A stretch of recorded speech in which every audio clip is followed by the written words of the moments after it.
இந்த வீடியோ காலையில் எடுத்துகிட்டு அவசரமாக எடிட் பண்ண போட்ட வீடியோ தான். நான் எப்பயும் போல் இன்றைக்கி 7 மணிக்கு தான் ஏஞ்சேன். ஏன்னா வந்துட்டு நான் நைட்டே கிச்சன் க்ளீனிங் வேலை எல்லா வேலையும் முடிச்சுட்டு தான் நான் க்ளீனிங் வேலையெல்லாம் முடிச்சுட்டு தான் நான் தூங்குவேன்.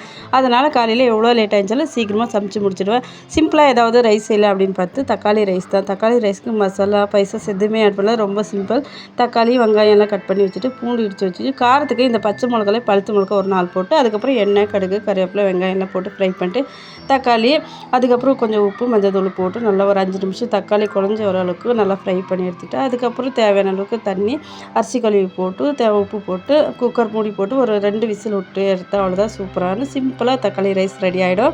ட்ரை பண்ணி பாருங்கள் நீங்களும். டேஸ்ட் சூப்பராக இருந்துச்சு. சாப்பாடும் ரெடி ஆகிடுச்சு. அவருக்கு அப்படியே தட்டில் ஆற வச்சுட்டு நான் டிவி போட்டுட்டு இந்த பழைய சாங்கு தான் கேட்டுக்கிட்டே வேலை செஞ்சுட்டு இருந்தேன். இன்றைக்கி இந்த பழைய பாட்டு கேட்டுக்கிட்டே வேலை செஞ்சாக்கா வேலை செஞ்ச மாதிரி இருக்காது, மைண்ட் ஒரு மாதிரி ரிலாக்ஸாக இருக்குது. எனக்கு பழைய பாட்டுனா ரொம்ப பிடிக்கும். உங்களுக்கு யாருக்கெல்லாம் பழைய பாட்டு பிடிக்கும்ன்ட்டு கமெண்ட்டில் வந்து ஷேர் பண்ணுங்கள், நானும் தெரிஞ்சுக்கிறேன்.